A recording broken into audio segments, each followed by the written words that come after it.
మన ప్రభు అయిన యేసు క్రీస్తు నామమున మీ అందరికీ మా హృదయపూర్వక వందనాలు తెలియచేయచ్చు. దేవుడు మరొక దినాన్ని మనకు దయచేసినందుకు దేవునికి కృతజ్ఞతాస్తుతులు చెల్లిస్తూ, నేటి దినములలో మనలను మనము దేవునికి అప్పగించుకుని ప్రభు యొక్క ఆశీర్వాదాలను, ప్రభు యొక్క దీవెనలను మనము అనుభవిస్తూ మన యొక్క దినములన్నిటిను మనము ఉత్సహించి సంతోషించాలని దేవుని సేవకునిగా నేను మీకు తెలియపరుస్తూ ఉన్నాను. నేటి దినములలో మనలను మనము దేవునికి అప్పగించుకొనుటలో ఉన్నటువంటి ఒక ప్రత్యేకతను ఈరోజు మీరు కలిగి ఉండాలి. ఎవరైతే తమ ప్రవర్తనంతటిపై దేవుని యొక్క అధికారమును ఒప్పుకుంటారో, తన ప్రవర్తనంతటిపై దేవుని యొక్క చిత్తమునకు లోబడతారో, దేవుడు అట్టి బిడ్డలను ఏమాత్రము కూడా చెయ్యి విడిచిపెట్టడని దేవుని సేవకునిగా నేను మీకు తెలియపరుస్తూ ఉన్నాను. ఎందుకంటే నేటి దినములలో చాలామంది వారి యొక్క ప్రవర్తనపై, వారి జీవితంపై దేవుని యొక్క అధికారమునకు ఒప్పుకొనక, దేవుని యొక్క చిత్తమునకు లోబడక, దేవుని యొక్క ఆలోచనలను గౌరవించక, వారి యొక్క దినములను దుఃఖ దినములుగా మార్చుకుంటూ ఉన్నారు. వారి యొక్క కాలమును ఎంతో వ్యర్థపరుచుకుంటూ ఉన్నారు. కనుక నేటి దినమున మన యొక్క జీవితాలను దేవునికి సమర్పించుకుని, దేవునికి అర్పించుకుని, ఆయన యొక్క అధికారము కింద మన యొక్క జీవనమును కొనసాగిస్తూ ప్రభువుకు మహిమకరముగాను, మీ యొక్క పరిస్థితులను దీవెనకరముగా మార్చుకొనుటకై ఈ దినమున మిమ్ములను నేను ప్రోత్సాహపరుస్తూ, ప్రేరేపిస్తూ, దేవుని చిత్తమునకు లోబడమని దేవుని సేవకునిగా నేను మిమ్ములను హెచ్చరిస్తూ ఉన్నాను. అందుకే భక్తుడైన దావీదు తన యొక్క కీర్తనల్లో అంటున్నటువంటి ఒక మాటను ఈరోజు మనము ధ్యానించుకుందాం.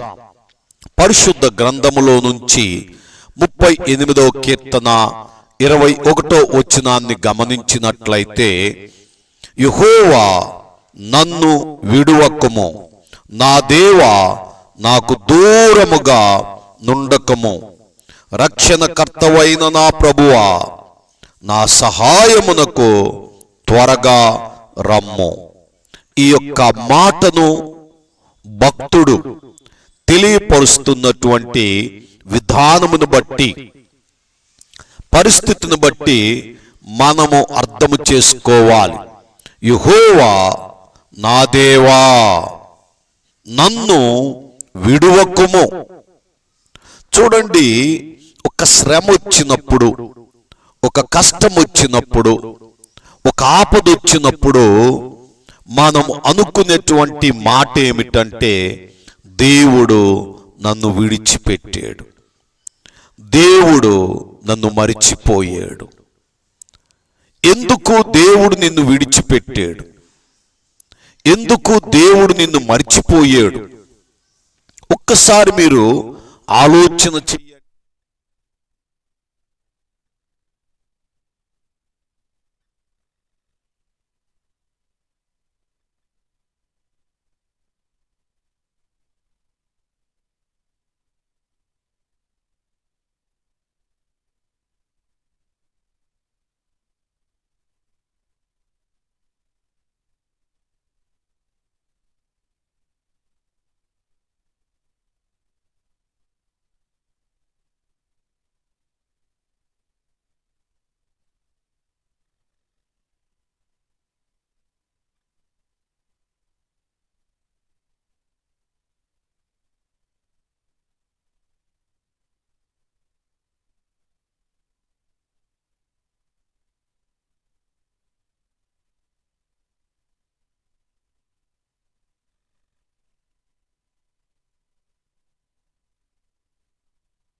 విశ్వాసమును మనము కలిగి ఉన్నప్పుడు దేవుడు మనలను ఎన్నడూ చెయ్యి విడిచిపెట్టడు.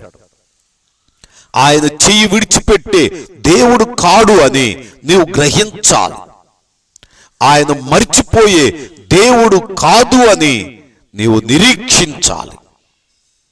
అప్పుడే నీ జీవితములో నీవు అద్భుతమైన కార్యములు, ఆశ్చర్యమైన కార్యములు మీరు చూడగలుగుతారు. నా ప్రియ దేవుని బిడ్డలారా, ఈ మాటలు వినుచున్న నా ప్రియ సహోదరి సహోదరుడా, ఇదిగో ఈరోజు నీవు వేదనలో, బాధలో దేవునికి మొరపెడుతున్నావు. యెహోవా నన్ను విడువకుము. గడిచిన కాలమంతా దేవుడు కాచి కాపాడి భద్రపరిచి ఈ నూతన సంవత్సరమును దేవుడు నీకు దయాకిరీటముగిచ్చాడు.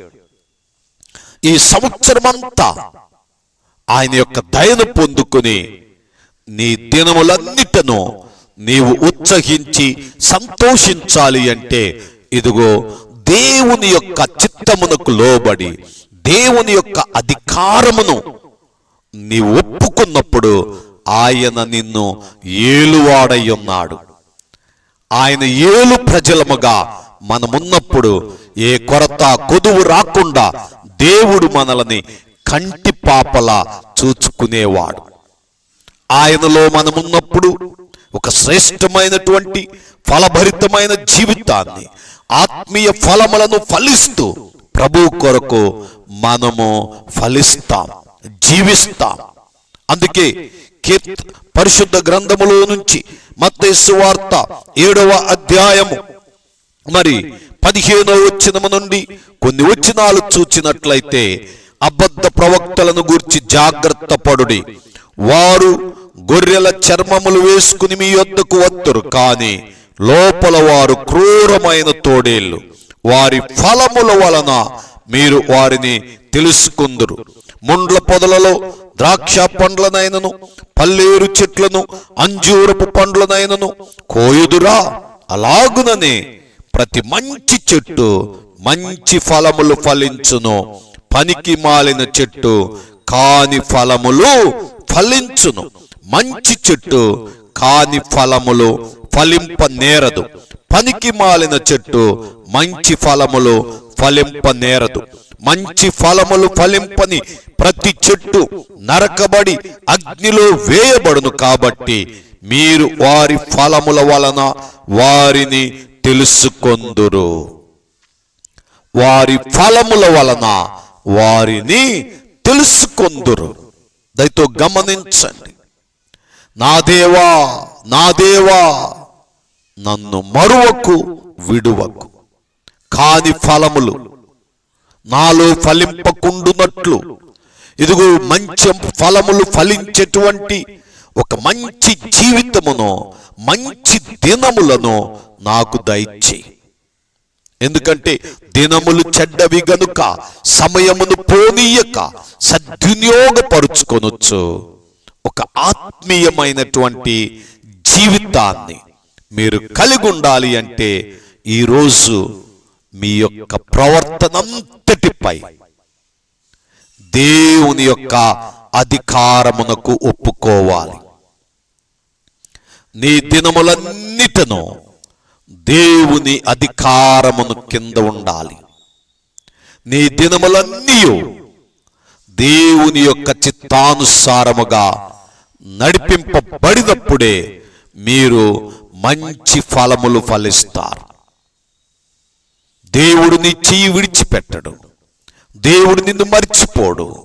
ఆయన నీ పక్షాన ఒక అద్భుతమైన కార్యములను జరిగిస్తాడు.